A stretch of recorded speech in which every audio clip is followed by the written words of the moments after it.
G'day and welcome to the Hunters Campfire podcast. My name's Mark and along with good mate Ian, we're here to help with all things hunting. If you're looking to start but don't know where to begin, you want to make the most of your next trip away or even plan that hunt of a lifetime, we've got something for you. You'll find our podcasts on Apple, Google, Spotify, Amazon and plenty of others. And if you want more, head over to our YouTube channel, The Hunters Campfire, where we have plenty of how-to and hunting videos along with the full video production of every podcast. Don't forget to like and subscribe, and good hunting.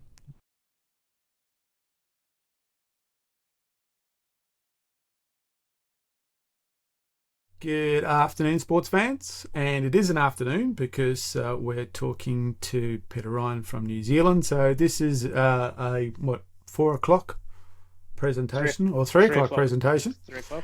So g'day Jono, g'day Ian, and g'day Peter. How you all going? G'day boys. Yep, all good. Good here too, mate. Yep, That's looking it. forward to this Yeah, all good on my side as well. It'll be fun. So before we jump into the conversation, let's do the usual round the traps. So anything happened exciting? I know there has been, so we should talk about it for each of us. So I'm going to kick off. First exciting thing is today at the post office arrived my first bit of Kuyu clothing that I've ever been afforded to purchase. So I've now moved into Kuyu. So. Wow. Okay. There you go. That's very exciting. I must admit, I'm very excited by that. And it is really nice gear too, by the way. It is really nice gear. And the second bit of exciting thing for me personally is that I got a recent hunting story, hunting public land with my son, published in the SSAA Junior. Must pay well to be buying Kuyu, huh? Yeah, it must be very well. Well, I've only got one item, so that's it. So yeah, I want the camera from about here to here. Righto, beanie. Good job. That's it. Yeah, beanie and a sticker. Nice to have the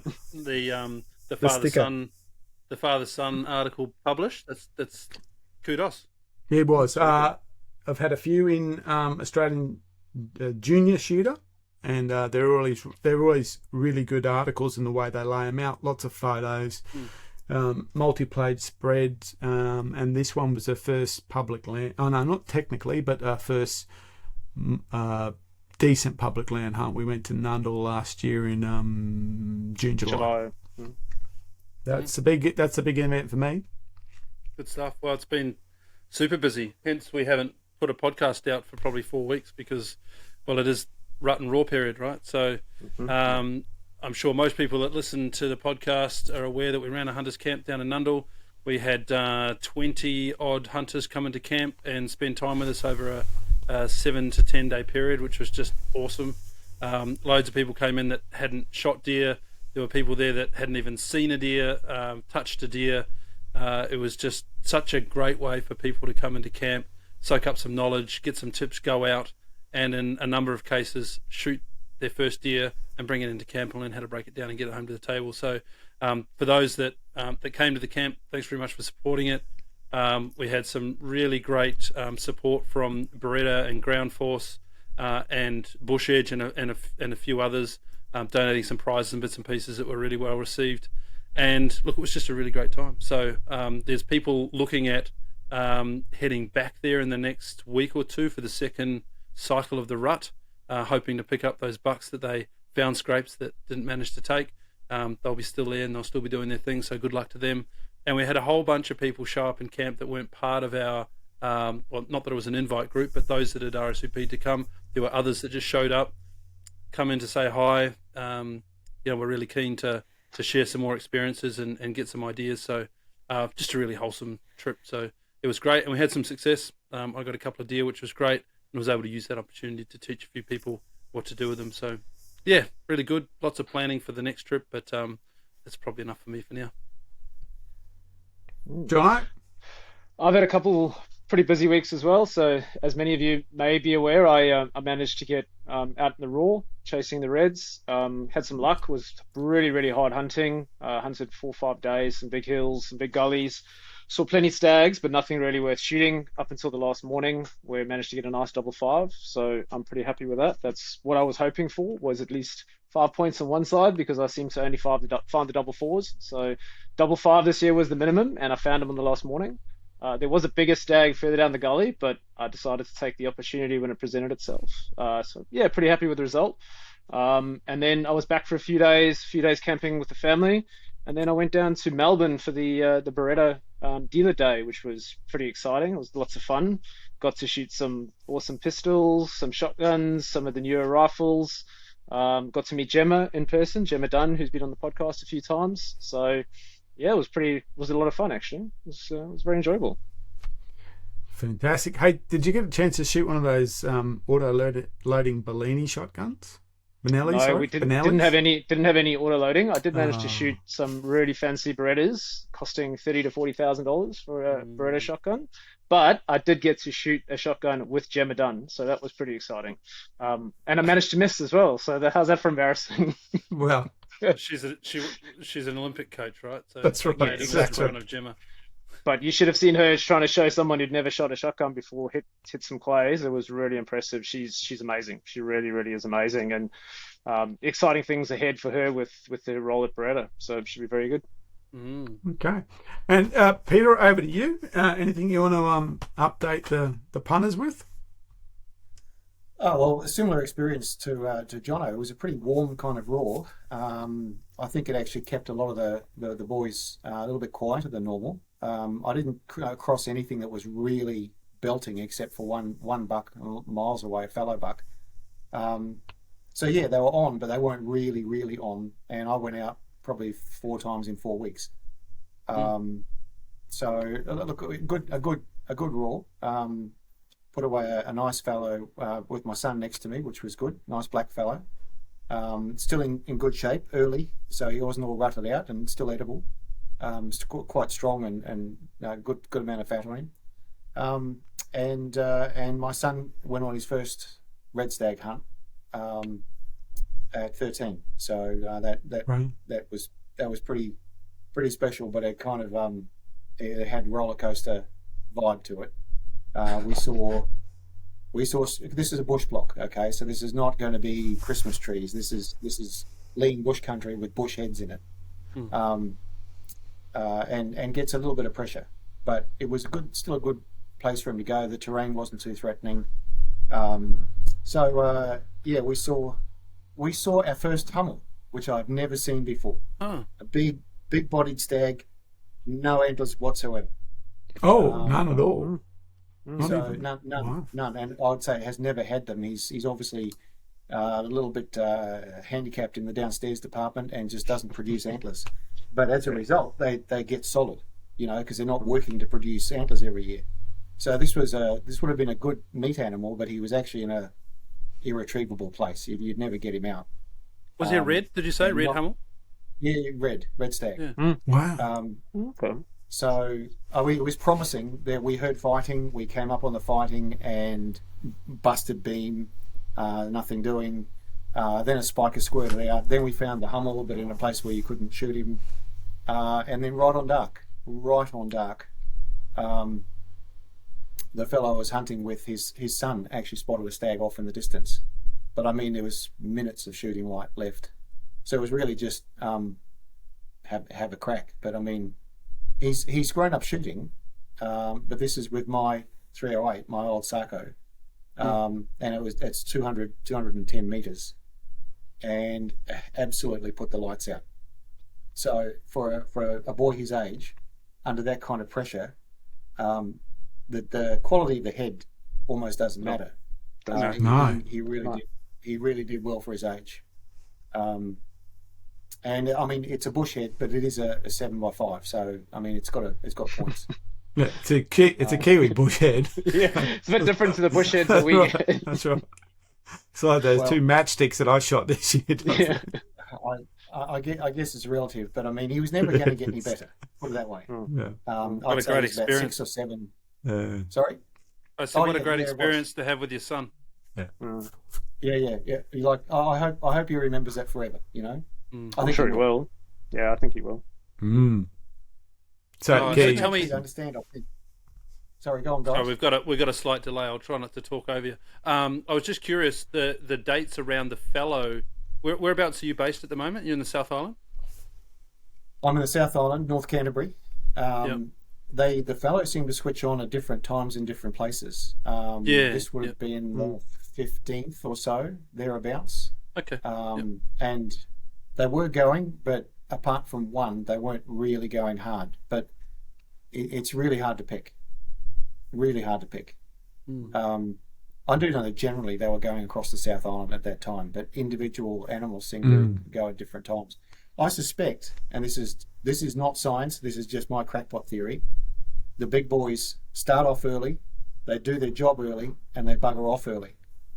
And what you hear in the main part of the rut is actually youngsters and tryhards and, the 11 o'clock at the pub guys. They're fighting it out after the big boys have actually come and gone. Yeah, that is a theory. They go back to where they come from. So if I'm going to make a mistake, I'd rather make it on the early side than on the late side. Oh. Okay. So again, a bit like the guys, I have to thrash that one around a little bit. I love hearing different theories about it, because I wrote a little bit about it. We just speculate on what animals do. We try to give them. We try to make. We try to overlay things like calendars and all that on these things, but we're just guessing. At and best. Their feelings. That's it. It's like someone says to me, when do they, why do they rut and where do they roar? And, and what about challenges to the environment? And I said, well, think about you're a red stag and you're in Scotland and they stick you on a boat and you end up in Brisbane Valley. How's that for a change of environment and time? And somehow you've managed to create a new breeding cycle, so it's quite an amazing thing. I found that last year on the last week of March, the block I was on, the reds were everywhere roaring. This year they were that time, same calendar time, they were up in the hills and they weren't coming down. So I'm going up there again Friday. So it's really quite interesting that. We think it's science, but it's actually the myths that we're the most happy with. That's it. I think so too. And no one's worse. We think we're bad, but no one is worse at it than trout fishermen with flies and things. They make up this vast encyclopedia of knowledge about flies to catch something that sometimes will eat a cigarette butt. But there's a whole theory. Something that you can hit with a rock. That's got too much colour. It needs a bit more flash. That hasn't got it hasn't got quite enough float. It doesn't sit right in the meniscus. Yeah, well, sometimes it works, and then other times the theory doesn't work, and that's when the deer are wrong. Yeah. Well, I have my theory for fallow, but there's not a lot to it. I'm pretty firmly believe that whatever the caliber of buck that I was chasing on the 16th of April, that class of animal, if you want to call it that, not the young ones, maybe not the old ones that have come and gone, but the 11 o'clockers at the pub, right? They come in on the 16th of April, 14th, 15th, 16th, 17th, somewhere around there, and they'll do that every year because for me it's about the light. Whether they roar and carry on or croak and carry on comes down to the volume of animals, temperature, how they're feeling, that sort of stuff. But they're there at the same time every time, I personally believe. Well, I'm really interested in your theory, though, whether those big fellas have come and gone. But my initial instinct is probably not, for me anyway. Far less experienced than you are at hunting, Pete, but because I don't see the same volume of thrashing and scrapes and bits and pieces that they would naturally see. Like if I was there this year, I was there a week early. The young ones were certainly about the spikers and the 2-year-olds, and the scrapes had started. And I know if I go back a week later, those scrapes are bigger and those other animals have come in. Yep. But if those big fellas have come and gone, man, they're ninjas. They do it without scrapes. They do it without rubs. I'd love it if you were right. That's pretty awesome. Well, yeah, it's a really interesting Your idea. experienced hunters sneak in there and smack the big ones and stick them on social media, and we're still fucking around trying to pack our bags. Because the block I hunted was the amount of spikers that were on it before the roar. I thought, I'm going to be kicking them out of the way. I get that. There's nothing there. So, you know, it's quite, I like the idea. I mean, and I think that's it. I'm now going to make that, and it's going to become a myth. 3 rumps later, it's going to be, now listen, if you're going to go... Yeah, well, and that's all it is a 3-rum myth, you know. That's it. I wouldn't put that out there as science. If I want to qualify it, I would qualify it with, it might depend a bit on the terrain. Because there are places where I think red stags go to rut and then they go back where they normally live. And then there's other places where they're kind of resident and they don't have to do all those shenanigans. So it kind of depends on the location and blah, blah, blah, blah, blah, blah. Actually, it depends on so many variables that none of the theories actually hold good. No. So, but that's the one I would wheel out after 3 rumps is if you're going to go... I think that would be fantastic because from a public land point of view, what it'll do is you'll open up forests because everyone will go, you go early, go early, go early, go early. You need to be there. You need to be there in February, mate. You need to get really. Well, just after Christmas. That's when. That's right. Yeah, you got to go early. Go early. This guy, he told me go early. That's it.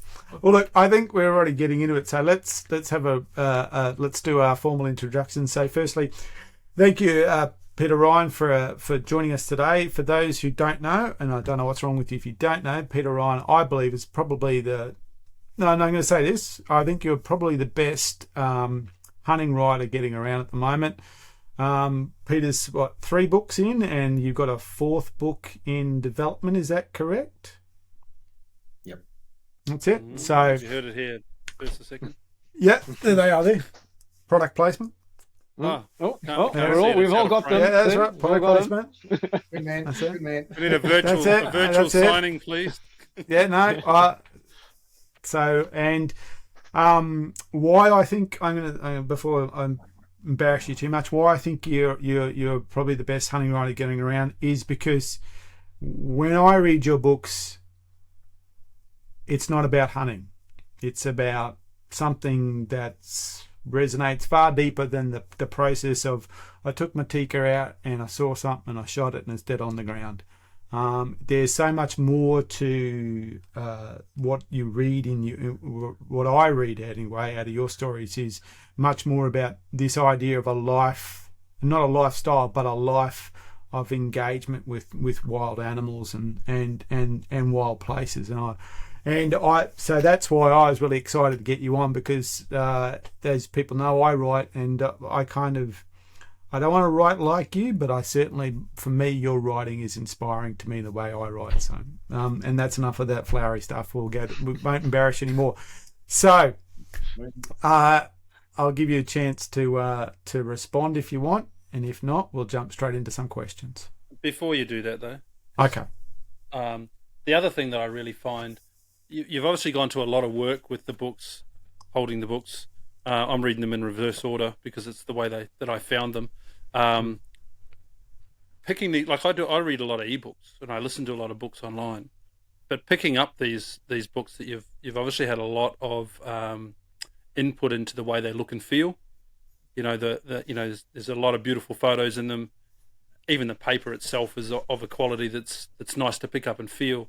So, you know, I don't tend to find a lot of books that present themselves the way that these ones do, and it just makes me want to keep picking them up and reading them. For me I know a measure of a good book when my 5-year-old comes and sits down and wants me to read it out loud, and I try very hard not to get annoyed with that because, you know, when you're deep into a book and you get pulled off subject, it's hard. But he's only 5, and I sit down with him last night. He's like, read me some more of that book, Dad. So I read that. You know, it's something that he wants to do. So I look forward to hearing stories about your son maybe in book number 4, because that'll excite the young fellas. That's awesome. Thank you. You're welcome. And yeah, I reiterate, there's 2 books that I've read aloud to my oldest son, Sand County Almanac, and your first book.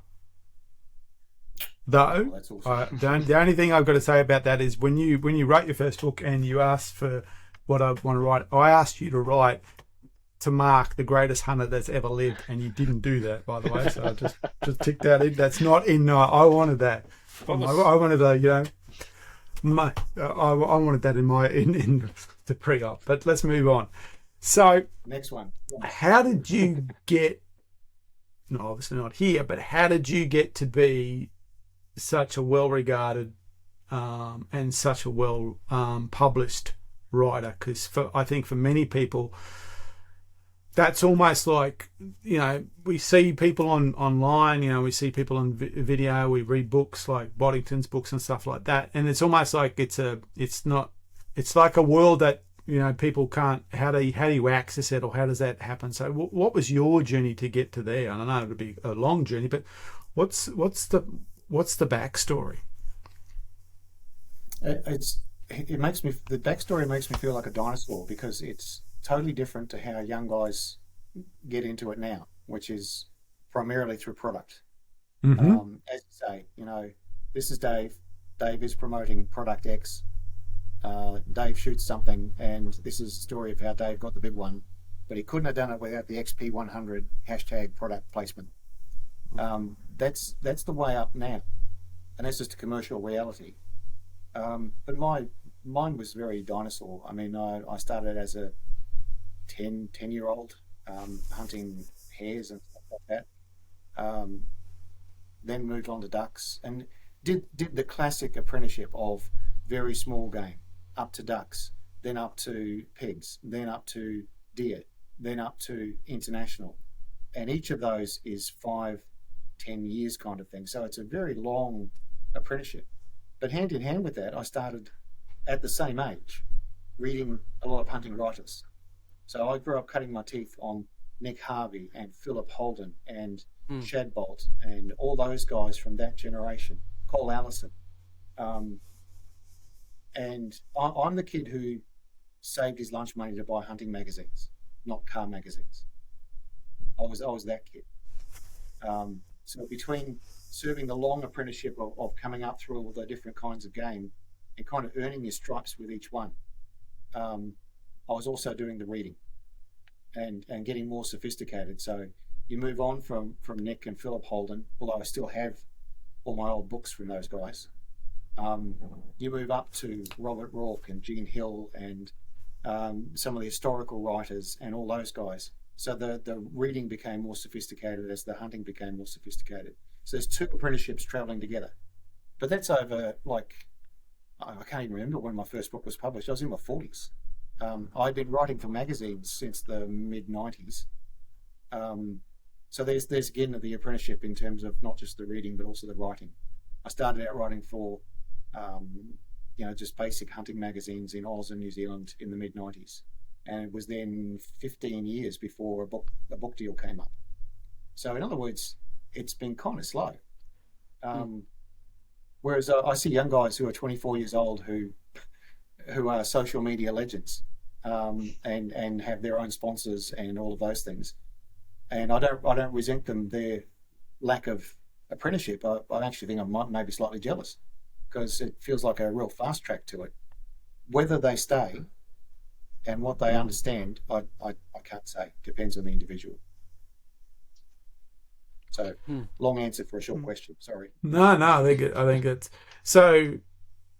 Was it a family pursuit for you, or was it something you discovered for yourself? That initial kickoff point. My dad did hunt, but he was too busy, and he was a farmer by profession. So those guys they just live a life where there isn't a whole lot of time. So I would say he gave me my start, and he taught me to shoot, and he was with me on the very small game stuff like hares and things. From there, I learned a lot from reading, but I mainly learned from mentors. You find people who know what they're doing, and you hang around and you make yourself useful, and you do the firewood and you do the billy and you carry stuff and you learn. That's also the apprenticeship. And I didn't get that from Dad because it wasn't physically able to do it, and he was busy. Yeah, because for so many people, there is no longer the ability to serve an apprenticeship because they don't have that grounding in you know, at the very beginning. So they're looking for ways to start. But it's almost like I know I want to start, but I don't know how to start, so I can't start, and we get in this cycle. And I mean, look, I readily admit that's for me. You know, there is no, well, must be somewhere in the deep dark recesses, but there was no connection to hunting from the start with. So it was something that it was a self motivation for me. It was, and so those things like, you know, reading those books, and that came much later because I didn't know those books existed. So I didn't know about. So there's so much that you don't know that you find along the way. But what I find really interesting is that transition point, because, you know, that's, for so many people, that's no longer the case. One, access is hard. It's hard to get a place where you can just go shoot rabbits and things like that now. Of course, Queensland duck hunting, we might as well be hunting pterodactyls, or be easier. So those kind of, it's really interesting to hear that. We've heard that time and again with people who've had the opportunity to build that period of time of learning and developing. But as you said, you were kind of running two at the same time. So how do you go from red deer to Cape buffalo though? Because that's Evel Knievel stuff, you know. That's not jumping a ditch. That's a really big jump to go from. I mean, you know, we've had people on here and there's stuff on the wall. No one's had that on the wall behind what you've got there. You're winning the prize of what people's got on the wall. You know, we haven't seen that yet. So that's a huge jump. So how do you go from hunting red deer to hunting Cape buffalo? Can we just jump back for a moment to the Sure. starting off and then come forward to the red deer buffalo thing? Sure. Look, when I said find a mentor, it doesn't have to be your dad or a relative. I'm not a public figure. I don't speak at a lot of things, but occasionally, you know, you get stuck up in front of a crowd at a gathering, and the question is always, how do you get started? And you see this online as well. And everyone will chime in. There'll be comment everywhere. And it's, buy yourself a ticker, buy yourself a loophole, buy yourself a Schmidt and Bender. You'll need this, you'll need that. There's two things you really need. One is a good bastard to learn from. Someone who can show you the ropes, not just about how to gut a deer or how to shoot or whatever, but how to be genuinely a good companion and a good hunter in terms of how you think. Not just what you can do with a knife or with a rifle. And those people are out there, and they do offer to help people. It's amazing how many of them are actually out there. I know dozens of them here. People who take people out to shoot, and it could be something very basic like pigeons off a pea crop, but they've never shot before. And by the end of the afternoon, they've knocked a few down, and they're going, "Oh wow, I can actually do this." Those people are out there. You just got to put in the effort to find them. And that's always been the case. And, you know, they'll set you right. You don't have to hang around and bother them for 10 years. I'm just saying a couple of trips in and they'll get you started. And once you're started, you can start to figure things out by yourself. So on the red deer to buffalo thing, it is a jump, but it depends on temperament. I was very interested in seeing the world. I wanted to get out and do stuff, and the hunting was part of that, but it wasn't just all of it. So I did jobs and I worked and spent time in different countries. But if you've got that kind of adventurous angle to you, it is a step up, but that doesn't matter. And it's in part because you've actually served that apprenticeship. I remember very clearly thinking on a couple of those occasions, you've trained all your life for this. Don't sweat it. You know what to do. You've done this a lot before. And I think that's where the kid who's come in, the product placement angle, the fast track, that's where he will start to come unglued. Because he hasn't actually got that depth of experience, that muscle memory, that sense of what the game is going to do now. This one's about to go, the body language, all of that comes from hundreds of hours, thousands of hours spent mucking around with animals. And I don't think you can do that fast track. So I didn't feel it was that big a jump because I'd I'd serve the time. Is the bottom line of that. Having said that, you'll clean your pipes out. You know you're alive, and it's a roller coaster of emotion, because as things go well and then crash badly, and the stalk is blown, and the next stalk is blown, and then something else goes wrong, it really saps you emotionally, because you've invested so much in getting this right. But the pressure comes. The pressure comes because you've put yourself into a pretty rare situation. It's not like going up the back and chasing another red deer. You know, you've put a lot of time and effort to get where you are chasing this Cape buffalo, and that's the extra pressure, I guess. Yeah, there's the extra pressure of also not getting it wrong for the guys, because they're the ones who'll have to help you sort it out. No one wants a mess. And it's like that every time with things like buffalo or anything that can hurt you. You don't want it to become a mess. Fortunately, it never has. But I will say that as a very young guy, I think the adrenaline was just as high for things that you would now think of as commonplace. You know, when you're 11, a hare that you have to actually stalk. I had sweaty palms and was fighting nerves. Because it was the biggest deal in the world at that time. So I guess every step of the way has been, this is the biggest deal in the world. That's a red stag. Oh my God, look at that thing. It makes your hair stand up. So every single one of them has been kind of the biggest thing in the world at that time. So that's why. I guess for me, it's the same the whole journey, whether you're chasing hares, rabbits, foxes, then onto deer. It's the same process. You still got to go through that same process. Whether it's buffalo, you've still got to find the animals, you've still got to stalk the animals, you've still got to get close enough in for a shot. It's that solid grounding that you need, which you're saying that people don't get these days with the fast track method.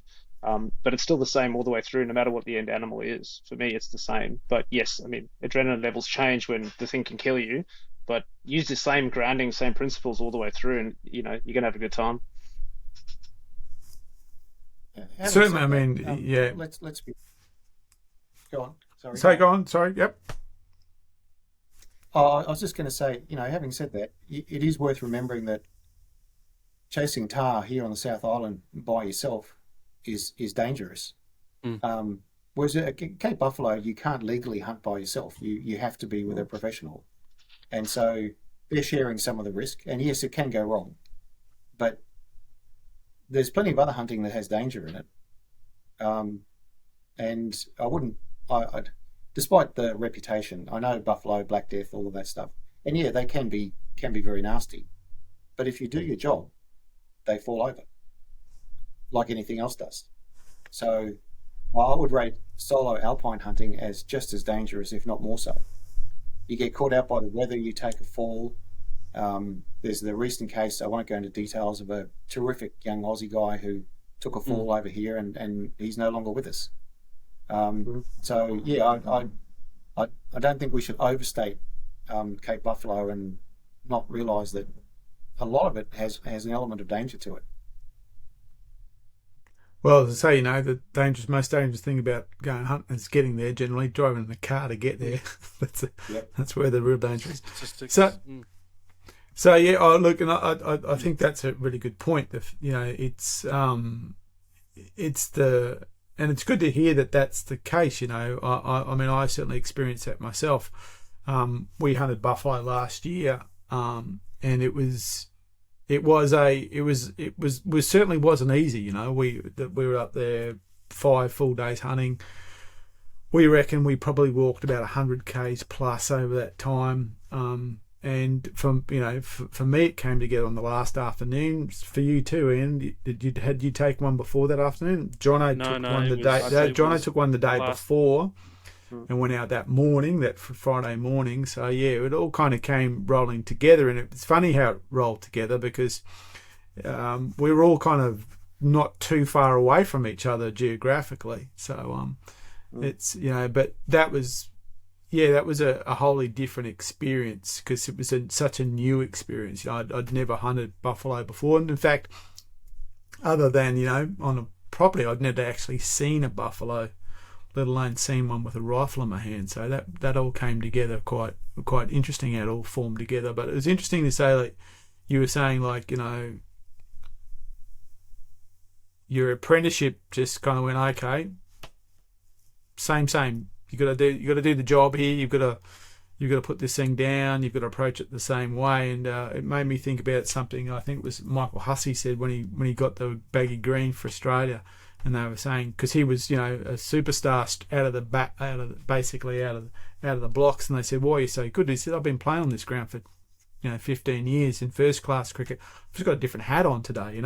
I've played against all these guys. I know, but it's just a different hat. And that idea that period of time of developing allowed you to kind of go, well, different game, different place, different responsibilities, but ultimately same as a hair. I've got to put this thing down. I've got to put it down. I've got to put it down properly. That being the case. Yep, go ahead. No, I was going to say, that being the case for you, what is that one for you? What is it? The African game? Is it wing shooting? What's that one that really resonates for you? Or is there one? I can't do one, honestly. Oh, okay. I still get absolutely lit if I walk in behind a pointing dog with a shotgun. Yeah. A pointing dog on point. A pointing dog that swings into a stone cold point, and you walk into that, is still absolute magic after all these years. After 25 years of bird dogs, there's the ball we want, and you get a signal from a tracker, and he's signaling you, put something in the chamber because we're going to go hot in a minute. That is also an electric moment. It's full of electric moments, and if you only get electrified by one of them, you're kind of missing out. Mm-hmm. That's why I'm a hopeless generalist and not particularly good at any one thing, because I kind of love them all. And so if you spread yourself that thin, you'll never be an expert at all of them. So you end up being mediocre at most of them, and that's okay. So sorry, I can't give you the one. No, I like it, because I like to admit that ultimately I'm a frustrated pig hunter. That's for me. That's really the one. It's messy old banking. That's it for me. That's it. If I could do one thing for the rest of my life, that'd be it. Because as a I'm a hopeless pig hunter. But I think that's why that's part of the mystique of it. And the same with wing shooting. I hardly ever wing shoot, so when I do, it's fantastic. Even if we're just shooting pigeons or something like that, In fact, shooting pigeons is actually quite an exciting way. I've shot pheasants and I shot pigeons, and to be honest, I found pigeons more exciting. They duck more. There was much more to it. So it's interesting that that idea about a generalist hunter, and I think that comes through in the books too. They're not such and such on this kind of game or such. It's just about the experience itself. And one of the ones that around that experience that I found quite interesting was, and I might have got this, just correct me if I got this wrong, but when you were hunting in Argentina and you were wing shooting in Argentina, I think you and I spoke about it once, that basically you were door knocking, for want of a better word, for properties to get on and shoot their pigeons. And I thought that was, most people are a bit embarrassed to go and door knock in the Brisbane Valley. You're in Argentina, bobbing up with the shotgun, hey, and trying to door knock on people's property to shoot pigeons. I just thought that was, that's high adventure to me. That the fact that you went to another country and started doing that. Well, a lot of those really big pigeon places are tied up. The estancias have got them tied up for tourists, American tourists and things. So, but they're quite palatial, and I was almost backpacker level. So it was go door knocking or forget it. And you can see these vast fields of sunflower and sorghum, milo, and everything, and the birds are there. They thought it was hilarious. Crazy gringo wants to shoot pigeons, but knock yourself out and kind of once you can make yourself understood. They're rural Argentinians are very gregarious, social, hospitable people. So once they got their head around what I was trying to do, it was like, yeah, sure, knock yourself out. We're going to have a barbecue later. Once you finish with that, rock on over, So it was that kind of thing. A lot of it was put together on a shoestring as a young bloke. because it had to be. And so you pull all those little stunts like that, and they start to, but you still get the experiences. And I had a young guy come with me, and I couldn't speak enough Spanish to really have a proper conversation. But he had a nice visualer, and we went up chasing, we shot doves, but that got a little bit dull after a while. Then we chased perdiz, which are like a little partridge, I guess is how it translates, but they're not really a partridge. They're actually like a very tiny emu almost, but looking like a game bird. And you shoot them over pointers, and that was just awesome. What was it called, Peter? Perdiz, P-E-R-D-I-Z. They're actually, get scientific, they're a species of tinamou, which is flightless birds, like the emus and the ostriches, but they're small. Or a bustard or something like that. Imagine a very small bustard about a foot high, I suppose. Oh, okay. So like a little roadrunner type of thing. Yeah, and they do run because they won't necessarily hold steady for a dog. So this dog, Itan, sometimes he would track them for 80, 100 metres before the flush. And they are the best eating game bird on the planet, hands down. So that was spectacular, but it all came from knocking on a door and making a fool of yourself and having a go, So if you don't ask, you don't get. I just think that's fantastic that you actually, wasn't, as I said, it wasn't like you're in country Victoria, you're in country Argentina with lobbing up with a backpack and a shotgun and going, hey. Because you can. Hola. Almost bang, like bang, a flat. pheasant hen, Pete. Sorry, say again? They're almost like a pheasant hen. Yes, if you imagine a pheasant hen with no tail. Oh, okay. That gives you a pretty good look at what they're like. But you can see the difference in the head. When you get close up to them. The head is not like a conventional game bird. But absolutely delicious, beautiful game bird. Plenty of them around, so you're not doing anybody any harm. And walking in over a pointing dog, how good is that? So it isn't all big five and testosterone safari stuff. That's a lifetime memory, that one, and it cost basically nothing except some dignity. No, I just, as I said, I think it was fantastic.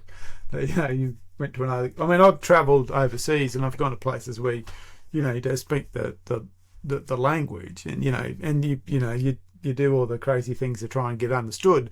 And I'm talking about, trying to get a drink out of a shop, that understand, let alone, hey, I want to go over that field of yours and shoot birds with this shotgun that I'm carrying with me. I was in Germany, just to accentuate that. I was in Germany and I couldn't speak the language, and I needed to change some money for a train ride, and I had 50 euros, and I was dressed by what I could only assume looked like a hobo, because I had what I called my bum jacket on because it made me look like one, and my beanie down over my ears, and I probably hadn't shaved for 4 days, and I walked into a restaurant, and basically what came out of my mouth was, I need money. What I was trying to say was, can you change this 50 euros for some train money? And I got escorted out pretty quickly. I'm not quite sure how that would have gone if I had a shotgun. And I just anyway. I get it. That's it. Hard work. That's it. I think that's hilarious. I always remember that one. That's hunting adventure on, as you said, on a shoestring. That would be hard to pull off now in anywhere, let alone in a country where you don't speak the language. The other one that always was quite. Say again? I think you could still do it today in Argentina. And that might be the difference. This isn't rural Victoria. Those guys all shoot. They've got pigs and deer and stuff wandering, because it was all introduced the same as Australia and New Zealand. Yeah. They've got all sorts of stuff wandering around. And those big estancia owners, they've inherited money and large estates, and they shoot. So the minute you catch their interest, like who's this crazy gringo, but hunting is an international language, and it leads on to a whole. That's why Wild South, that first book, is actually called Wild South, because I discovered that everywhere I went in the Southern Hemisphere, it always turned out kind of the same. You end up standing at a barbecue with lots of meat sizzling, holding a beer, talking about rugby, and what are we going to go try hunt tomorrow? And whether it's Argentina or say Zimbabwe or Namibia or Longreach or the territory, doesn't matter. You still end up in that same spot. The only difference is sometimes the language is a bit harder, but the culture is almost shared. And it's very different to the Northern Hemisphere where there's more civilization. People are a bit more detail driven. You know, Oz, New Zealand, Argentina, Southern African countries, we're all the same culturally in some ways, in that it's make it up as you go. Number 8 wire will solve it. If it's stuck, oil it. If it's not stuck, tape it. You know, we have that colonial frontier culture of just make it work. Whereas the Northern Hemisphere has more regulations, more rules, more inspectors, more clipboards, more everything. It's more civilized, I guess. So I just took a gamble with these guys that they would give me a go, and they did. It's certainly, having hunted in England, I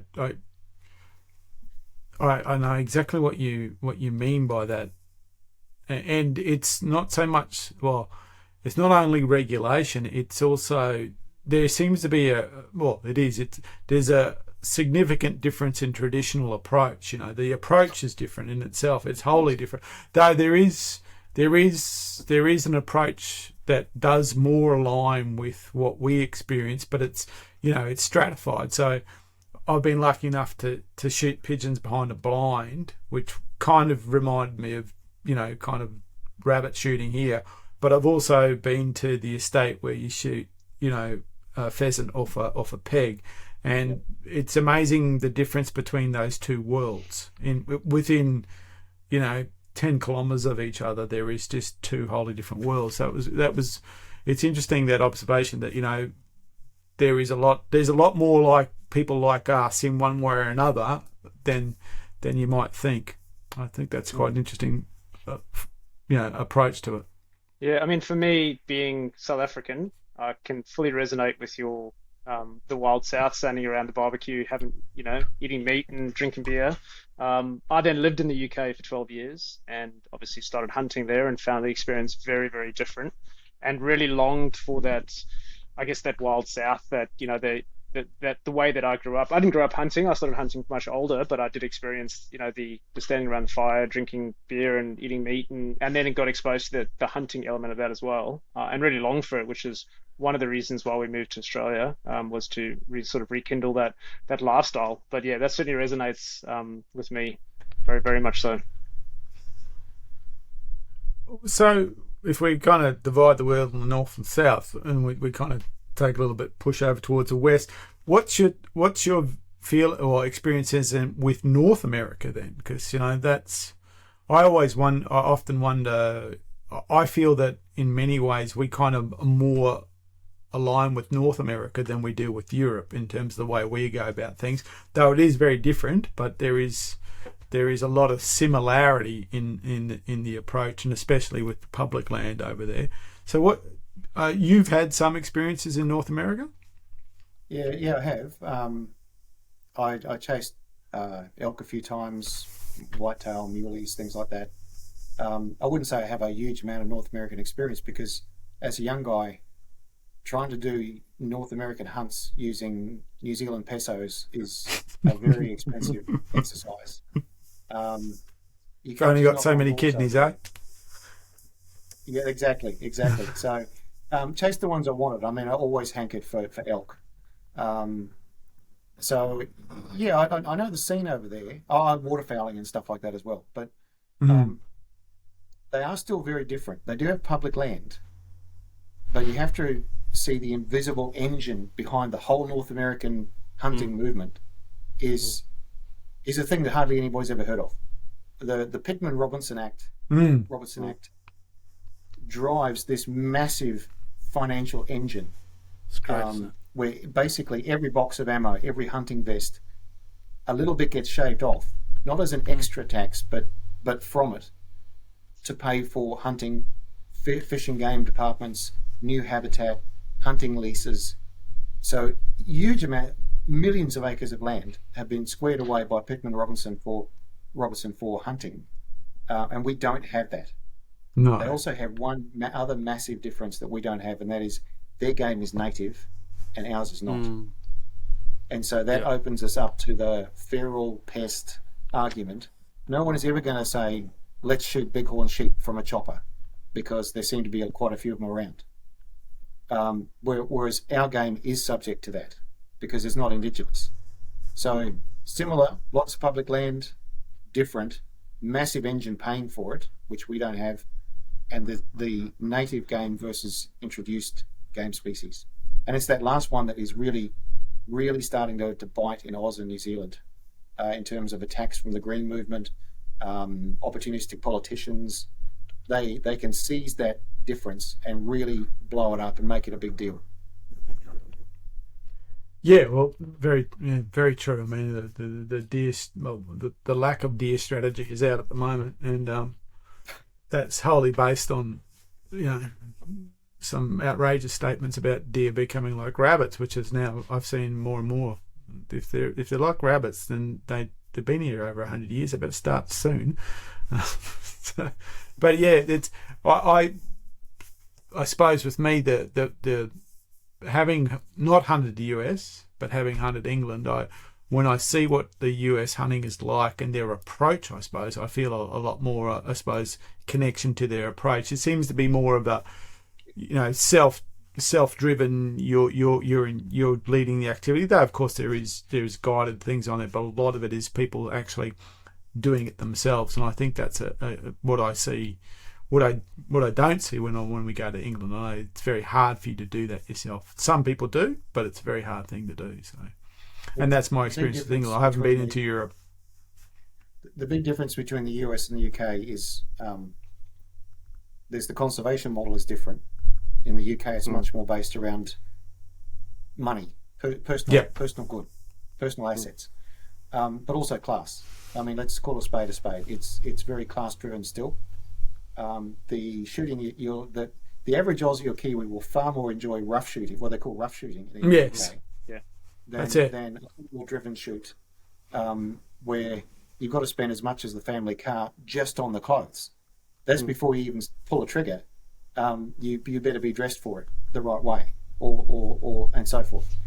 Now, there are a lot of English people who will push back and say, "Oh, look, there's shooting available for all classes," and that is absolutely true. But it isn't available if you don't have money. Rough shooting or going out for a day even on grass is in the reach of a normal person if they're prepared to do what I do, which is just squirrel money away constantly at the expense of other things. You can afford it. But in the States, you can still get a tag for most things fairly cheaply over the counter, even at a Walmart, and go out and get a whitetail or whatever. The UK is not like that. Europe definitely isn't. There, it's also driven by class and money, and you probably want a title or a fon in front to really be a player in European hunting. The aristocracy is von Württemberg type names. Joe Schmidt doesn't get much of a go on over there. So yeah, they're both kind of money and class operations. Terrific hunting, but it's for a certain kind of person, and you've also got to enjoy the company that you get, because when the sun goes down, you got to feel comfortable with the people you're with. And I'm more and more looking at hunts from a point of view of the overall experience rather than am I going to get Douglas score 350 or whatever. It's got a sticking. You go to so much trouble to do an international hunt. It's a huge amount of effort, especially if you travel with guns and you end up with paperwork like this to make it work. The whole experience needs to be what you're chasing, not the head on the wall. So that's a personal view. Everybody hunts differently. That's just my own take on it. Yeah, well, again, I agree. I've hunted deer in the UK, and that was what you might call rough shooting. But it was because of connections. It was you wouldn't have been able to do it if you didn't know those people. I was lucky enough to get invited onto some Well, actually, I was hunting on the place where they filmed Downton Abbey. So that was it's not Joe Blogg's farm. It was over in the distance is this massive building. Yeah. So I was lucky enough to have an opportunity to hunt on that. But it was kind of rough hunting the way as they describe it when we were doing it ourselves.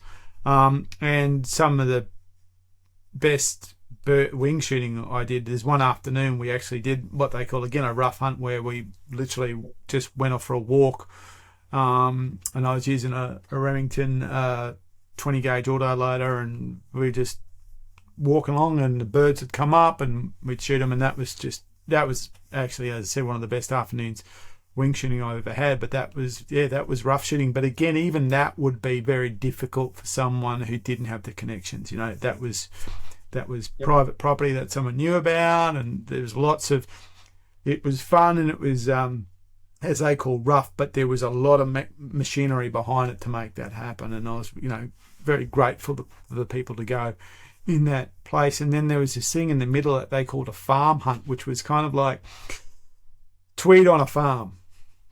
So you still wore tweed, but you drank tea in the tractor shed, and you ate cake in the tractor shed, and you went out, and it was still on pegs, but the pegs were a bit, well, you stand here, and people brought their own dogs and stuff like that. So it was kind of like a middle ground thing. But again, that was still, for many people, that would have been an exclusive event, though it was still like that. So it was really quite eye-opening to see that. And again, that's why I go back to your experiences in Argentina, which is so very different to that, which is it's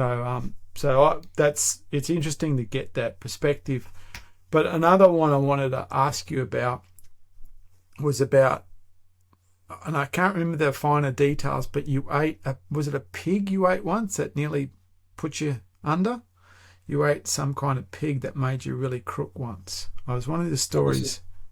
This is on the flight, getting sick on the flight. No, I think you said you hunted a pig or a peccary or something like a pig, and you ate it. And they said, no, that's the wrong size to eat, or you ate it and it made you really crook. Have I got that right? Might be a slightly cross wire there. It might be. I can remember, Jono will relate to this because you'll have done the QF63, QF64 flights from Sydney to Joburg. It's a long haul, and if you fall seriously crook in the first 20 minutes, you've got a long way to go.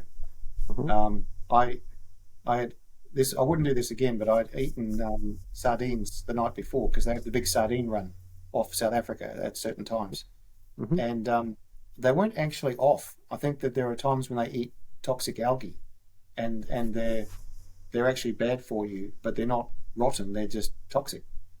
Either way, I got on the flight, and then I had 13 hours of massive illness. I dropped 4.5 kg on the flight, super dehydrated because I couldn't even keep hydration fluids down. So yeah, that wasn't great, but look, that comes with international travel.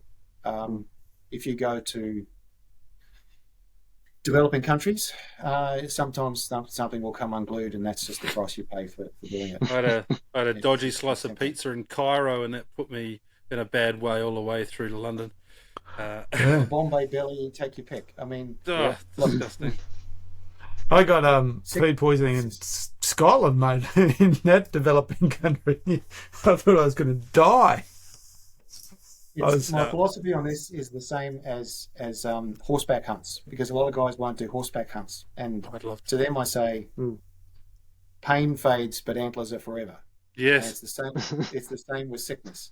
Yeah, most definitely. The thundering will come and go, but the horns will be there forever. Yeah, yeah. There's a few good sayings that need to go in the back of the book. But I completely resonate with your comments about shooting over a dog.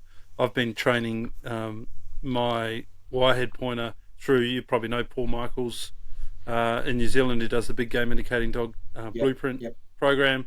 I've been training her that way, and this year, look, every year that you go out for the rut or the raw, you have aspirations of a quality buck or what have you, but and this year was no different for me, except I had two other things on my mind. One was Missy's been trained as an indicator now for 3 years, and while she's been with me as we've shot animals, she's never been 100% the reason that I shot and then relocated the animal. She'd never put me full point on something, and that's largely to do with, like, a lot of the New Zealand hunting, you can go up the local mountain range and it's public land, and you can pretty much it comes down to how much effort you want to put in, how much time you got off.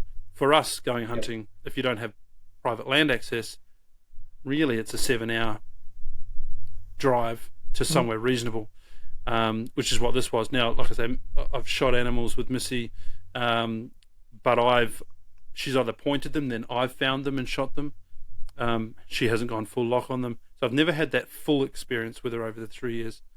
So I've always had that in the back of my mind, that opportunity was going to come up. The second one, obviously, is we had a lot of young new hunters in camp, well, not necessarily young, but excuse me, new hunters in camp that wanted to learn how to get that animal out of the bush and home. So I was really trying to get an animal back into camp to show people how to break them down and prepare them and get them out.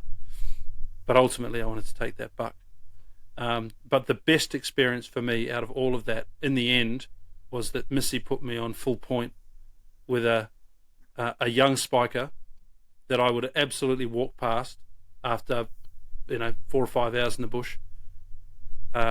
Winded it, pointed it, went on full lock. I shot it, she stopped, she tracked it, she took me to it, and we could get that whole thing back out for everyone to experience the breakdown. For me, after having gone in New Zealand and shooting a red stag and enjoying that, and taking a fallow buck that I thought was pretty cool, and going up the territory with these guys and shooting buffalo, each one of those experiences was awesome. But this for me was a really great experience because of all of the effort that's gone into it. So I understand what you're saying. It's not about necessarily the big fella on the wall behind you, but the experience that you're aiming to get. And I think if you put a lot of time in and, like you say, get the mentors to help you out, then you can really make a good start of it. And I think half the reason, or if not the whole reason, we put this podcast together to start with was maybe to help shortcut the process. Nothing's going to get away from that apprenticeship that you talk about. I think that's super important if you can get that experience. But we had so many people up in Queensland that couldn't get the access and didn't know how to start. And it's so great, even through this rut and raw period, the volumes of people now that are sending us photos and pictures and messages saying we've been watching, we've been hearing, you have these guests on, they inspire us, it's really great. And now I've taken my first animal. How great is this? And I think that really pushes the experience along, which is great. So it's such awesome. A good thing. Yeah, it really is. So I don't want to harp on too much about that apprenticeship, but just one quick point before leaving it alone. It extends to more than shooting technicals. I think, going back to Mark's point about Argentina, the apprenticeship extends to learning how to make relationships, so that instead of knocking on doors, you get invited to come somewhere because you've built relationships. Yeah. And the same way, that apprenticeship helps with things like actually pitching to the guy in Argentina. Because if you've leaned on enough farm gates and talked to enough cockies, you learn that the conversation isn't a straight line. It's going to go around in circles a bit, and there'll be weather and there'll be all kinds of other things talked about before you get to the kind of point of it. And there's a natural moment in the conversation to do that. And you learn that through the apprenticeship, and that's possibly why things worked in Argentina, because there was that experience of having done this before. So it comes back to that apprenticeship having more effects than just technical. I think it opens doors to you, put it that way. Oh, I think so. Mark got where because of relationships that he had built. So that's part of it. And on the flip side of that is I was looking at a social media feed yesterday, and I was blown away by just how rude people can be. And this wasn't, outright rude at anyone specifically, but the comment was, I really, really want to go hunting in this area, who can take me, and I hope you've got land access because I don't. Like, that is the complete opposite of what you're talking. Okay. And like, Yeah. how do you expect you're going to get anywhere sitting behind a keyboard? It just blows my mind how people go with it. But anyway, I won't harp on about that. I was just mind blown about how arrogant those sorts of things are. But anyway, It's that's don't know, don't care, me kind of stuff. Yeah, it's the opposite of learning. So can we swing back to dogs for a sec? Sure. love to. I was going to say earlier that I don't know there's many forms of hunting that aren't better for having a dog in it, assuming it's somewhat capable and basically kind of does what it's asked to do. Yeah, I suppose so. Doesn't run off. Or, Eat the neighbour's sheep or wombat anything. Eat the neighbour's sheep, stuff like that. But yeah. Well, I have hunted over bird dogs that were just a dot on the horizon with the occasional set of ears appearing above the grass kind of thing. And they're So you not took much fun. one. You didn't hunt over it. Yeah. Yeah. Not my dog, by the way. But assuming they're like at least 5 out of 10 capable, every hunt is more memorable for having a dog on it. I think. And the classics, obviously, duck season with Labradors and all that kind of stuff, pointy dogs with pointing birds. But you talked about how I could see it in your face, how happy you were with your dog going on point and actually completing the whole cycle for you of behaviour. But they pop up in all kinds of places. I mean, Jono will know that there's virtually no PH in Southern Africa who doesn't get around with a Jack Russell or something in the back. Always a Jack Russell. They all do, and weirdly enough, Jack Russells work really well for big dangerous game. Yeah. Because they're small enough to travel in the truck, and they can't outrun you like a big dog can. And the white you see against the red. But the main thing is when they come up against a big animal, and I mean I've seen this with a hippo, they'll buzz around it like Sputnik and keep it interested, and maybe Entertained. slightly entertained, but not threatened. Yeah. Because if you send out a ridgeback or something massive, a kudu will just spin and run off because that's a big dog. But a little yapper just keeps them pinned, and so it's a no contact kind of thing. They're not there to manhandle the game. They're just there to keep it occupied while you follow up. So dogs, I just like dogs in hunting. Put it that way. Yeah. Yeah, and I've found like Missy's she's probably a fairly small female wire hair. She comes from that that European Drathis strain, if you like. So she was imported, but certainly I'm always surprised when I see her with deer and they seem less threatened. If they see me, they're gone. If they see her, then they hang around a bit longer. But I just It almost holds them. enjoy the dog experience. Yeah, I mean it's great. And she's a great camp dog. Hangs around camp. She's not a bigger. She's just there. She's part of it. She's looking for a pat from everyone, which is great. And just they just enjoy it. They really, really enjoy being out. Even wandering around the farm here in the morning, we'll go up and do some bits and pieces. And she's only allowed to hunt deer, but she will still point out the odd bird that's hanging out. You can't take the bird dog out of them. She'll see bunnies and she'll indicate to them, but she won't chase them. All of those sorts of things. It's just great to watch them work. Yeah, I got to hunt with our Labrador now. He's a very old dog now. He just spends his day laying in the sun and sitting inside at night. But I hunted goats with him a couple of times, and that was really quite an experience. And when we did the famous farm stay pig hunt to Hewarden or outside of Hewarden, the 7 days of supposedly pig action, burning barrel pig action, where we didn't see a whole pig for the 7 days. That was with English pointers. So we spent literally, there's photos of me after 5 days looking like I've lost about 20 kilos, because we've just been 12 hours a day up there just chasing shadows. But just sitting in the truck with the pointers, it certainly, I agree with you, and so much so that that's a conversation out of the house about, our old boys on their way out, what dog are we gonna get? And I've told them I want an indicating dog, so I'm not sure which one yet, but I want to have a crack at the indicating dog. But I'd actually like a little one. I'd like there was a guy I used to have a lot to do with. He moved interstate, and I haven't seen him as much anymore. He was a mad keen peak hunter, and he loved Jack Russell. Like, you reckon he used to go up and bite him on the balls and and he used to he'd nip them, and they'd get really angry, and they would, it would bother them so much. He could walk up and basically hit them with a 30-30 at about 10 yards because this little thing was bothering them so much, and he used to nip them. Yeah. So we're thinking about what kind of dog that looks like for our next. And as I said, Paul's indicating dog system looks like something that we want to get into ourselves. It's a great program. The thing about Jack Russells is they don't know they're Jack Russells. Yeah, that's they think they're Ridgebacks. Yeah, that's it. In your in the book that I'm reading at the moment, Parts Unknown, you talk a lot about the lab as your favourite dog in that book. Is that still the case? I didn't even look when this one was written, but is the Labrador still the dog of choice for you? Well, I mean, you match them to the kind of hunting you do and the terrain you're in, and here where we are, labs make a lot of sense because there's ducks 5 minutes away and rabbits in the blackberries and that kind of thick cover kind of stuff, but there aren't really any big quail fields, big need for a big running dog in big open areas.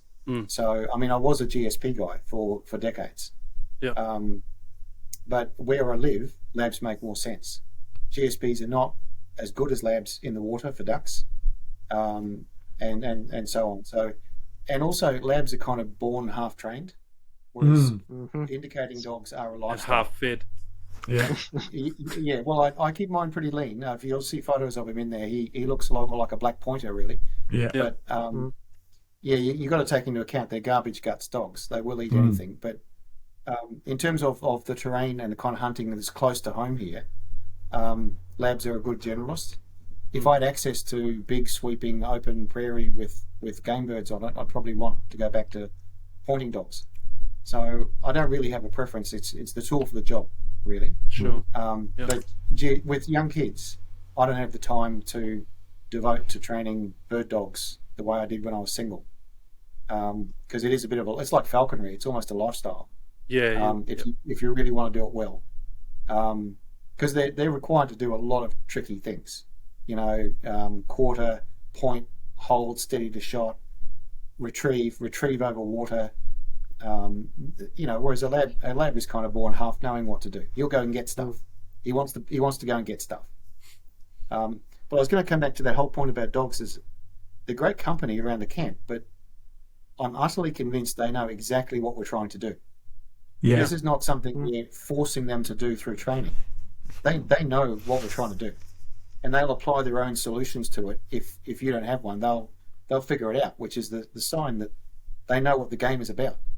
Oh, for sure. And I'm a firm believer that I haven't taught this one how to hunt. If I tried to teach a dog how to hunt, I'd fail. They know what to do. They know how to hunt. They know what I have to do is tell her how I wanted to do it, how far in front I wanted to go. Yeah. When she sees me put a rifle to the shoulder, she sits down, and she stays there until I let her go again. A lot of people call it stop to the shot. I call it stop to the shoulder, which got me in a little bit of trouble because when I started to use a thermal this year, every time I put my thermal up, she'd stop, and I'd have to call her on. And I was doing that every 20 seconds. It became a pain in the ass. So I've got to, but there's always something that you're trying to teach them and do things. But no, I just had to teach her how to be obedient and the various different whistles, hand and voice commands that I wanted to do stuff. The rest she knew 100%. They're born knowing. It's just we have to put some manners on it or to work in with how we do things. But if they have any hunting instinct, you're just putting manners on something that's already there, and understanding that a lot of what they do is pack behaviours, like what she's doing with stopping when you use the thermal. Wolves do that. Like that one stopped. I'm going to stop until we know what's going on. Pointing is just an extended version of stopping when you see game. Those cunning German guys just bred the instinct to be more refined. Some GSPs, and I imagine some Y-hairs, I've never owned a Y-hair, when you tell them to flush, they won't just dive straight in. They'll run around the other side and flush towards you. Yeah. The Umschlag, as it's called, the turnover. That's an instinct to herd it towards another wolf. So you're dealing with deep programming here, and all you're doing is putting a veneer of manners over the top of it. If the dog's any good. Yeah. As you know, Jonathan McGee, shared acquaintance of ours, said to me when I was in England once that, we were talking about dogs, and he said, labs are born half trained and spaniels die that way, something like that. They die half trained. Yep, I've heard that before. Yeah. Yeah. And there's another great story I heard about. I can't think who told me that they used to hunt with someone who had a little Jack Russell or something, a very small dog, and Dashy or something. No, not Dashy. He was some like a Jack Russell, or it might have been a smooth, not the wiry, but it used to it would quiver, and they'd kind of. And what they thought was the dog had picked up there was game about and knew that the shot was coming, and it was quivering from the shot sound that it was about to experience. So when they saw the dog start to go, there's something about here. It would indicate by that way, because it would start to have this little quiver because it knew the shot was coming and didn't like the shot. So yeah, it was. There's so many of those little things that's the next experience we want to do in our hunting life is hunt more with the dog. And since my boys may very well be surly teens in 5 years and want nothing to do with me anyway, I need someone to go with. Well, they're a great mate to have on camp with. You find yourself talking to dogs by yourself all the time. Yeah, well, I do that all the time, but me and Bailey have very, very long and deep conversations about Australian politics. Exactly, and they'll always agree with you. That's the other thing. That's it. Perfect person to talk to. Just listens for hours. What I was going to say is, it took me a long time to understand with dogs. The penny didn't drop for ages. You're talking about the quivering, how good they are at body language. They're constantly sending us little signals that half of us don't even get. Yeah. And they're reading us constantly in a way that we don't understand that they're doing. They see everything about our movement. That's why you can't lie to a dog. They are picking up our signals. We're probably getting 1 in 10 of theirs. They're getting 9 out of 10 of ours. Yeah. Your dog knows what you're about far more than you think he does. And once you understand that, I think the training gets a bit easier, because you realise you don't need to be quite so big and elaborate and loud and full on. He's got it. Yeah. He heard you the first time, If he's not doing it, it's because he's being a little shit. It's not because he didn't get it. Yeah, you're choosing to annoy. And if he's a Jack Russell, he will refuse to do it on principle. We're already like an hour and a half in, so I think it's about time we swing towards, if you can. I know that it's in works at the moment, but your fourth book, it'd be good to get an understanding where that's heading. The scoop. Well, I know you might not be able to talk about certain things, but if you can talk about any of that, it'd be great. It's a secret. There you go. No, look, broadly, it's about the theme of the third book was the moments of truth that come with hunting. Yep. Because we live in a time when truth and facts they're just not popular anymore. So feelings are more important than facts now. So the third one was about moments of truth.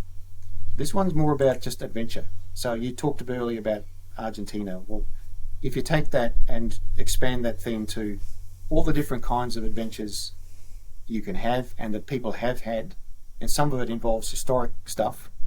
Hunting has adventure right at its very heart. That's right built into it. For going back all the way to guys using spears with mammoth. So adventure is the theme of the fourth one. There's some reasonably famous people in it. It should be visually quite spectacular. I can't give the exact recipe, but that's where that one's going. I've got another 6 months or so to finish writing it. I've broken the back of the writing. but there's polish and then illustrations to go. And illustrations are formidable because you as a magazine writer will know a typical magazine article will need maybe 5 decent shots.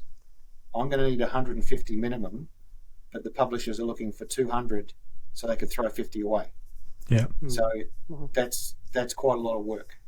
And you were kind enough to talk about the quality of the presentation. That's got a lot to do with Bateman and their way of making books. So my content has to live up to how they make a book. And in this instance, they're pushing the boat out a bit. This is going to be a hardcover, full color hardcover, 300 plus pages. So that's not common. You guys obviously have grown up with hunting books. That's when a publisher you've served your apprenticeship with your publisher, is where I'm going with this. 3 books in, a decade in, or 12 years in, the decision's made, we're going to go big on this one. And you just have no right to ask for that when you do your first book. What? You're not. So you explained that a little bit. What does go big mean? You've explained what the book's kind of about. You're going hardcover, full color. This is more investment from the publisher. This is more skin in the game from them. This is more risk from them. Maybe is that what you're talking about? Yeah. Yeah. All of those things, because a book like that is going to have a price point of about $60 minimum, and so they're taking a risk that people will buy it. But it's less of a risk now that they know what my sales have been like over time. Yeah. Sure. That last book sold out in 6 months. So they're obviously looking at that and going, well, it's a reasonable commercial risk. If we go to a more expensive, it'll still sell out. Yeah. Didn't you reprint? That's the approach. Yeah, they've done a reprint. Yeah. I think that's nearly gone as well. So that's quite different to, you don't know me, you've never read my stuff. I want a big flash book, which they're not going to do, because if you realise what a publisher spends on not just printing, but distribution and layout and design and edit and they're actually making a substantial capital investment in their boy or girl writer to say, we think this will go somewhere. And it's much more of a risk with non-fiction like hunting books, because they're illustrated, whereas a novel is a much cheaper thing to produce. Yeah, and your target audience is going to be smaller as well, really. Yeah, limited audience, specialty book, limited audience, high capital outlay, so risk of how it goes, and that's why you need that apprenticeship to actually think about asking for something like that. North America is different. Craig Boddington's books, because the market is so much bigger. New Zealand, 5 million people. That's the size of a single US city. Or Sydney. But you don't think that that's the addressable market, surely? New Zealand. Obviously not. No. Because we're all buyers. No, but I can say after a long career selling magazine articles in the States and Europe that they really do prefer their own people. You've got to crack that market. You've got to actually be better than them to get a look in. And they'll also drop you. You might, even if you're better, you often first drop.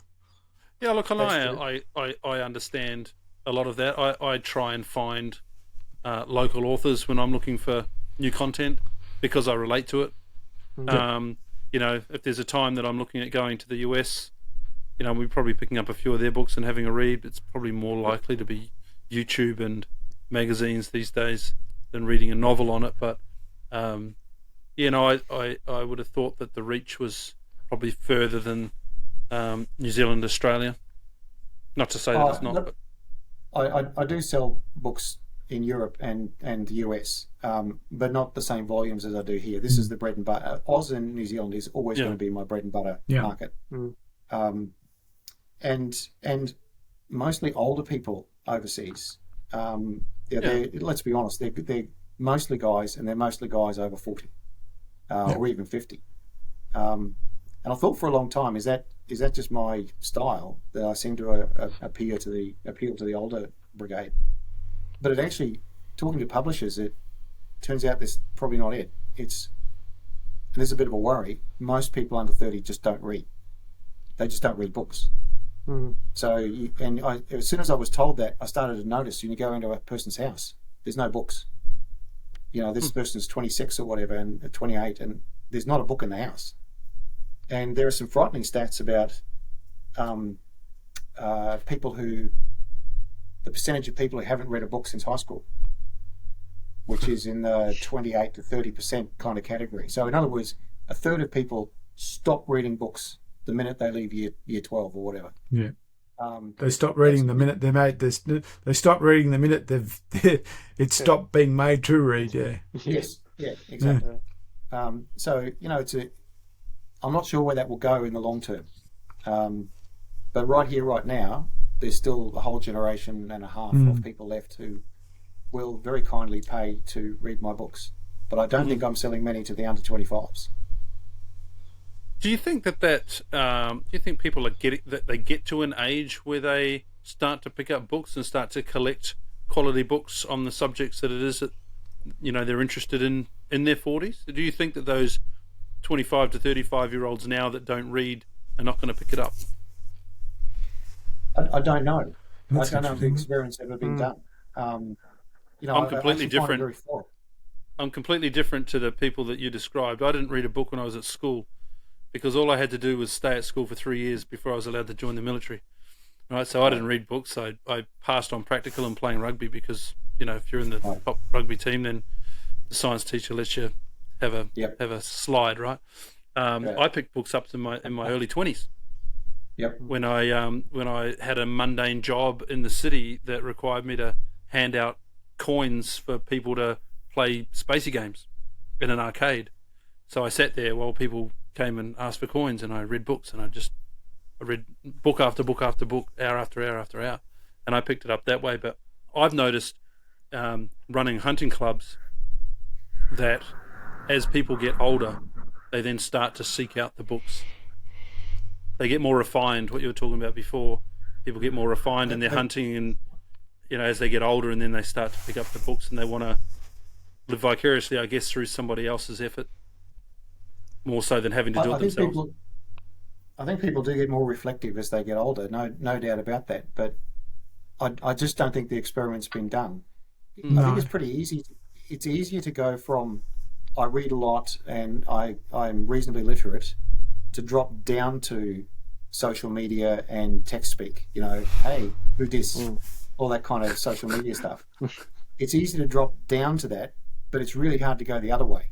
If you've grown up with 128 characters, an actual book, it looks like a library. It's big, it's daunting, and you're actually not qualified to read it, if I'm honest.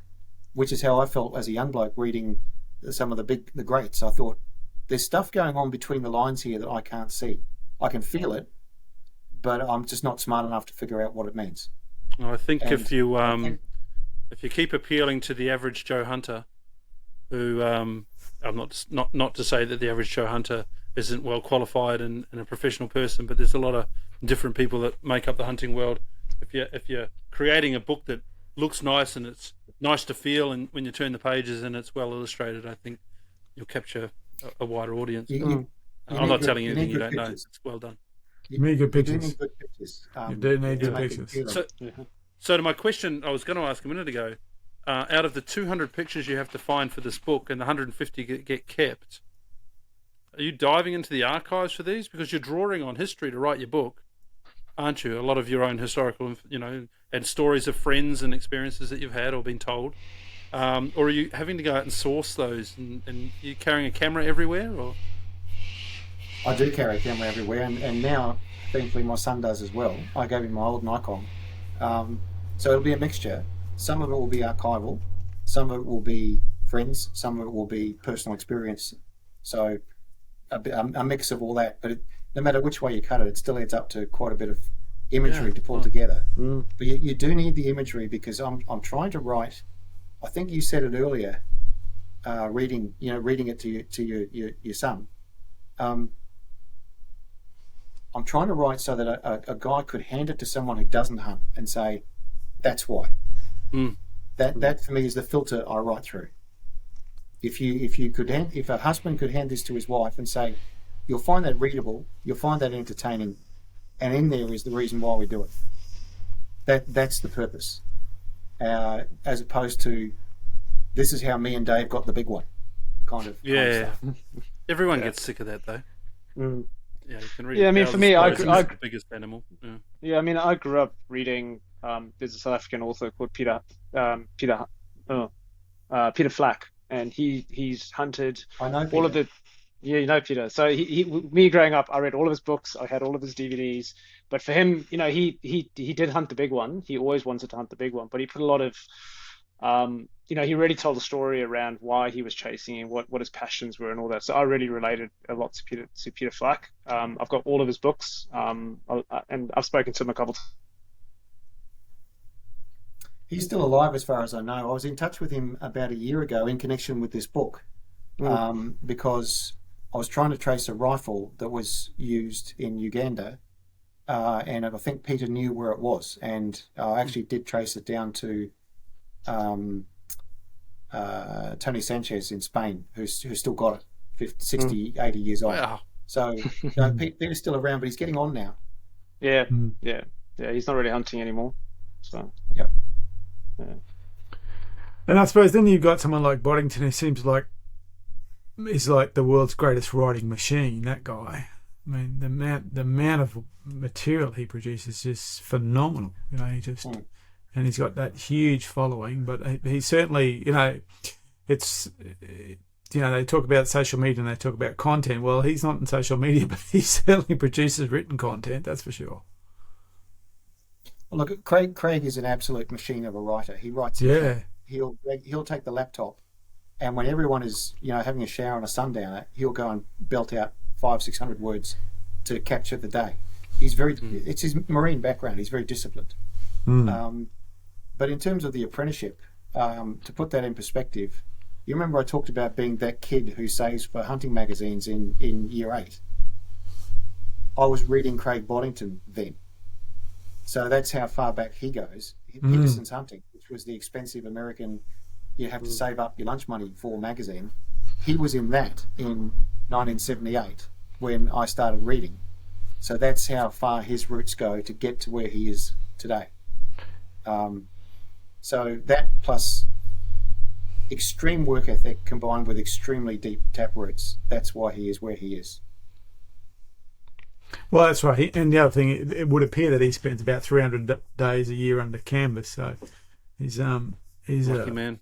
He's got a experience of and the ability to experience new material all the time is be a big bonus in that, and then he can put that down on a paper. But he seems to be one of those guys who I don't know. I'm just looking at this from an outsider, but he's always somewhere doing something really exciting. Yeah, he is. I mean, he contributed a chapter to that second book that you've got there. So he's helped me along the way, and he's a good guy to deal with. But then again, he grows a lot of relationships. He has tons of commercial relationships with safari operators and products and so forth. Different. I'm an unknown. I'm Mr. Nobody from nowhere who churns out a book every once in a while, whereas Craig is a complete machine at this sort of stuff. But we're coming at it from quite different angles. He's a very factual, technical writer. Yes. So, got a couple of his books right here. I've got a couple sitting right over there in the wee bookshelf, just over. Just under the hardware. There. Yeah. So there's probably half a dozen of Craig's in there signed, and he was nice enough to, I think, give me one of those actually. So look, it'll be a sad day when there's no Craig in the industry, but he's still out there powering through some pretty big hunts and some pretty it's a man, and I mean I've seen him, he hunts with his family and stuff like that, but he certainly. I've seen him, as you said, I follow him on social media, and boy, he's not slowing down at any moment. No, he's not. I mean, I was in Mozambique in August, in Cutada 11, and he was putting together a trip, his 19th trip to Cortado 11. So, he's really chalking them up. I don't actually think there's been another human being who's done more hunting per se than Craig. Just because of the length of his career, apart from anything else. So, he's probably, I think he's something like 700 international trips in. Wow. So that's some freaking fly miles. Oh. There's some freaking flyers there. What do you do with a number like that? That's So he's just great. That's awesome. So if he's got 700 chalked up or something like that, I'm not going to ask you how many you've been on, but what and you did say that you can't pick one hunt that you've been on over another specifically as being your best. But what's in the plan?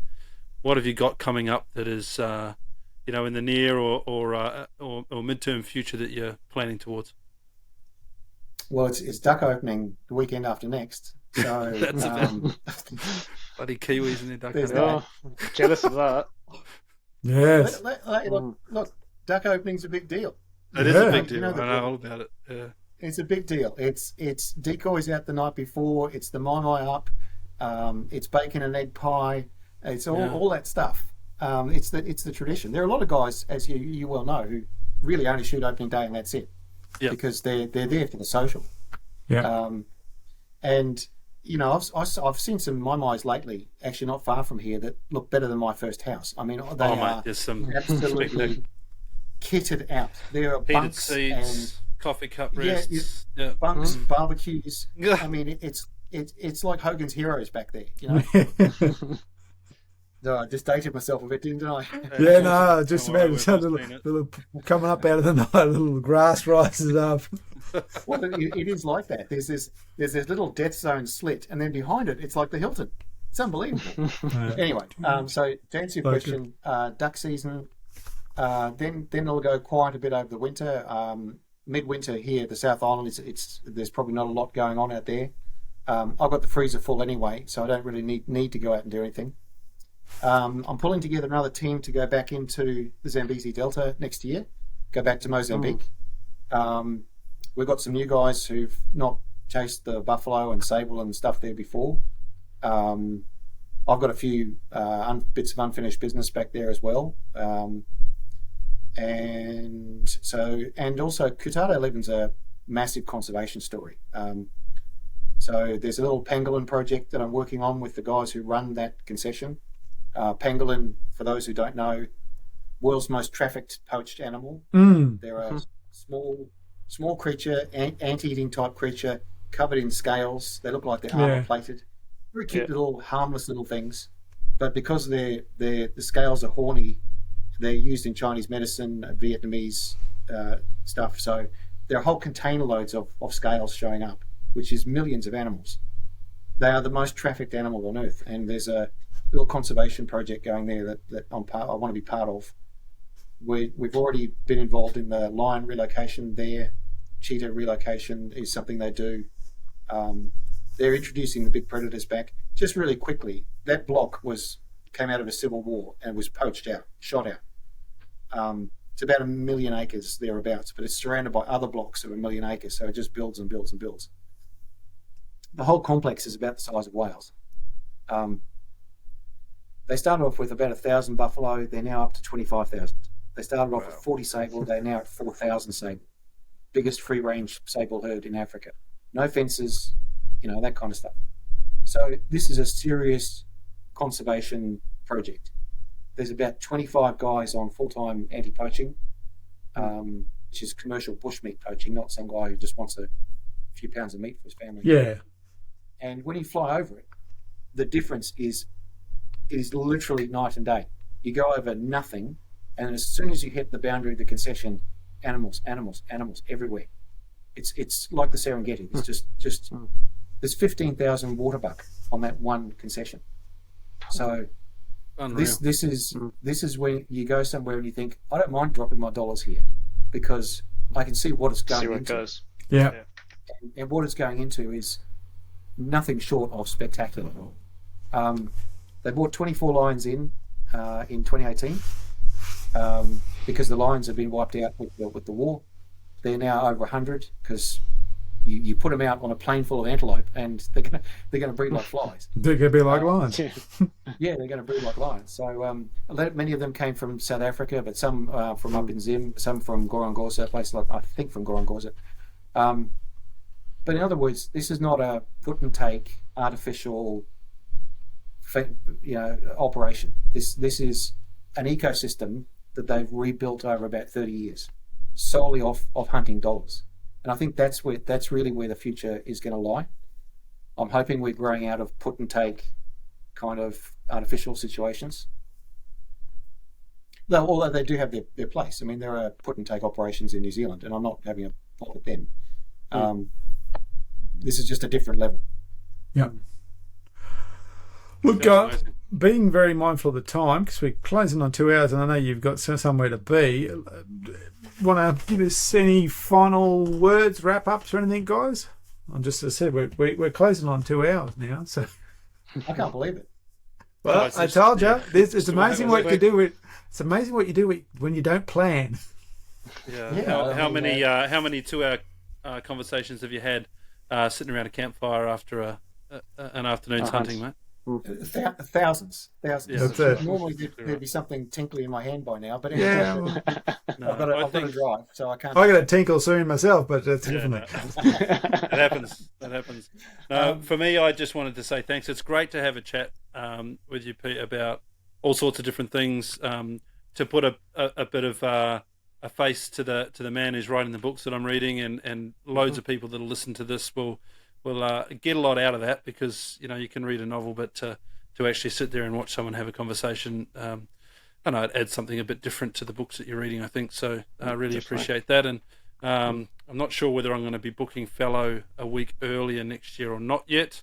I might. I'm telling everyone too, though. I'm going to tell everyone to do it. I might pick your brains offline about that a little bit more. And super keen to see book number 4 when it comes out. So make sure you get in touch. We'll happily pre-read it for you if you're looking for helpers. I'll get my hands on that one early. There'll be no problem whatsoever. So thank you. Really appreciate your time. Thanks, Lance. Yeah, same for me. I had a great time. Yeah, same for me. Really enjoy the books. Really looking forward to book 4. And keen to hear some more of your Africa stories. That's for sure. Man, as you know, I'm champing at the bit for this one to happen for some time, so it's great for it to come together. And I'm looking forward to book number 4, because I'm thinking I'm coming close to starting my apprenticeship, so I'm certainly again looking at what you do and saying there's some world-class stuff to focus on. I kind of got the impression, guys, that you're looking for, I don't know, charging elephants and double rifles and high drama, and no. I'm actually not that guy. I'm ask my wife. I'm a schmuck who does some writing. That's about as far as it goes. And luckily, there's a couple of people out there who read it, and that's about all I've got. Oh well, you got 3 of them here, so you're well in front. Go on, you guys. Much appreciated. Well, enjoy duck season. Enjoy the saveloys and hot tomato sauce or whatever it is that you're doing in my. I'm sure it'll be a great time. Egg and bacon pie. Hello. Egg and bacon pie. Is that quiche? All right, that sounds like quiche to me. That's quiche, isn't it? Got peas in it. Can't have. I've got peas in it. You can buy yourself a serious argument over that, but anyway. Yeah. Something about real men don't eat quiche or something like that, yeah. Good stuff. Well, thanks, it mate. splits down into peas and no peas. So, I mean, tradition. There it goes. All right, boys. Thank you. Well, happy hunting. Thank you very much, mate. See you guys. Thank you. All right.